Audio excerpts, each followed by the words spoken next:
नीति वचन 18 का 21।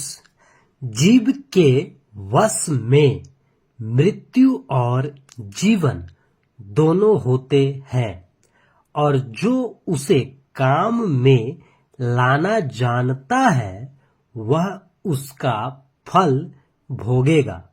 तो यहां पे कहता है जीव के वश में मृत्यु और जीवन दोनों होते हैं। जी हाँ, आपके जो जीव है ना, जीव के वश में मृत्यु और जीवन दोनों होता है। अब अगर इसको एक उदाहरण से अगर समझे तो कैसे कह सकते हैं,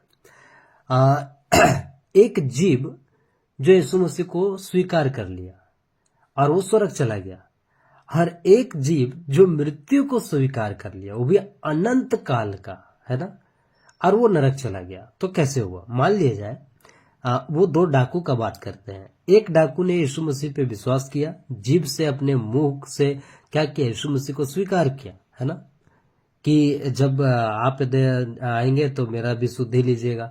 तो बोलता है तू आज ही मेरे साथ स्वर्गलोक में होगा। अब दूसरा डाकू क्या कर रहा, दोष लगा रहा वही जीव से।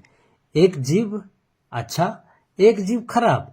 एक जीव अच्छा करके अच्छा जगह किया, दूसरा जीव गलत करके नरक चला गया, है ना, अधोलोक चला गया, है ना। कहने का मतलब है कि जीव के वश में मृत्यु और जीवन दोनों होते हैं, ऐसा कह रहा वचन, है ना।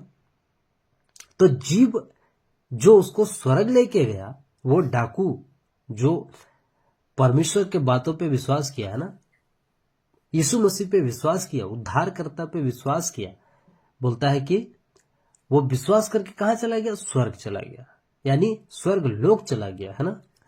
तो कहने का मतलब है, और एक दूसरा डाकू जो वही जुबान से अंगीकार करके और तुरंत एक क्षण में, एक सेकेंड में कह सकते हैं कि कहां चला गया, अधोलोक चला गया, यानी नरक चला गया, है ना।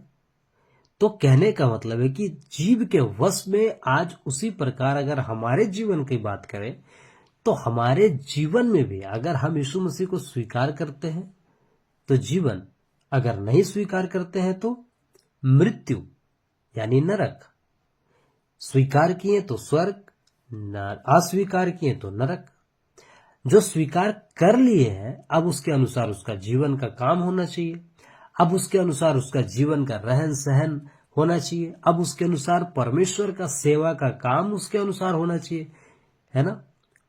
तो जीव के वश में मृत्यु और जीवन दोनों होते हैं, है ना। अगर आप इस जीव को काम में लाना चाहते हैं, है ना, यही मुंह, एगो कहावत है, यही मुंह से पान खाते हैं और यही मुंह जूता भी खिला देता है ना। मतलब जो मुंह से हम पान खाते हैं तो यही मुंह अगर कुछ गलत बोल देगा तो क्या जूता भी पड़ सकता है यही मुंह पे, है ना।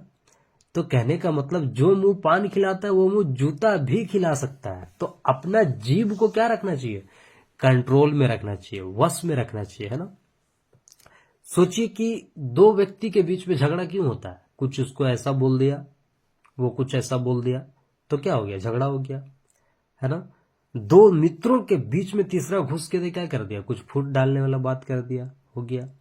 माता पिता के बीच में क्या हो गया, यही हो गया। भाई भाई के बीच में क्या हो गया, जीव के बस में दे रही है उसका, तो झगड़ा हो गया, है ना। आज पूरा दुनिया का अगर बात करें, पूरा दुनिया को देखिए आप, तो क्या है, जीव का ही गड़बड़ी की वजह से तो बहुत सारी बातें हैं। बहुत सारा तिल का तार बन गया, छोटा छोटा बात में बड़ा बड़ा विवाद, लड़ाई बन गया। पति पत्नी के बीच में छोटा सा बात हुआ, उसके बाद फिर सीधे तलाक तक बात हो गया। सोचिए, छोटा सा जीव कितना बड़ा बड़ा काम करके, कितना बड़ा बड़ा नुकसान करके बैठ जाता है ना।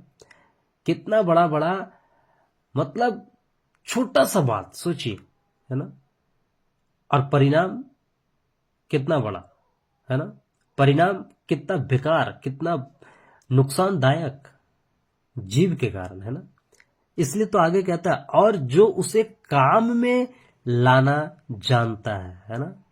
तो क्या आप अपने जीव को काम में लाना जान रहे हैं? अगर आपका परमेश्वर जीव दिया है तो क्या आप उसको सही काम में लगा रहे हैं, सही काम को उससे कर रहे हैं, कि कहीं लड़ाई झगड़ा ईर्ष्या द्वेष में ही फंसे हुए हैं? आपका जीव क्या काम कर रहा है ना, है ना। क्योंकि इसी जीव के वश में मृत्यु और जीवन दोनों है। आपको काम में लाने के लिए सीखना पड़ेगा ना। इसीलिए कहता है जो उसे काम में लाना जानता है ना। चलो मानते हैं आप जन्मजात से पापी हैं, जब परमेश्वर में आए आपको सही बात पता चला, तब क्या करना चाहिए, अपने स्वभाव को, अपने जीव को, अपने बातों को सोच समझ के बोलना चाहिए, सोच समझ के काम करना चाहिए, है ना। क्योंकि बहुत सारी ऐसी बातें हम जाने अनजाने में बोल देते हैं जिससे विवाद खड़ा हो जाता है ना। पीठ पीछे किसी के बोल देते हैं तो विवाद खड़ा हो जाता है ना। कोई बात को बढ़िया से हम खुद नहीं समझे, खुद नहीं सुने और जाके ढिढोरा पीट दिए यही जीभ से, तो उससे संबंधित फिर कितना गड़बड़ होते चला जाता है ना।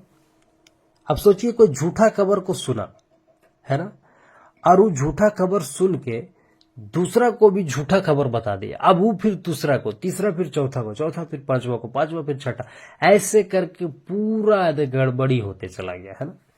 सोचिए छोटा सा जीव कितना बड़का बड़का काम करके रखता है और कितना नुकसान करके रखता है ना, कितना झगड़ा, कितना बातें गड़बड़ी करके रखता है ना। लेकिन यह परमेश्वर का वचन क्या कहता है, जो उसे काम में लाना जानता है। तो यहाँ पे मुख्य बात क्या है, ये तो हमें पता चल गया कि जीव के वश में मृत्यु और जीवन दोनों होते हैं, है ना। लेकिन बोलता है कि जो उसे काम में लाना जानता है। क्या आप अपने जीव को काम में लाना जानते हैं? अगर आपके परमेश्वर जीव दिया है, आपको परमेश्वर जुबान दिया है, तो क्या उस जुबान से आप परमेश्वर की महिमा कर रहे हैं? क्या उससे लोगों को लाभ पहुंच रहा है? क्या उससे लोगों का जीवन मिल रहा है ना। उससे लोगों को भलाई हो रहा है, उससे लोगों का अच्छाई हो रहा है ना।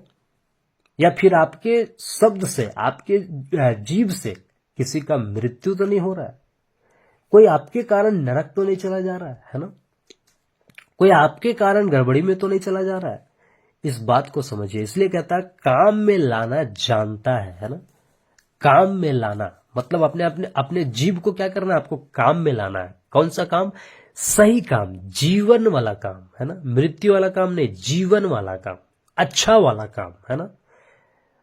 तो क्या कहता है, जानता है वह उसका फल भोगेगा, है ना।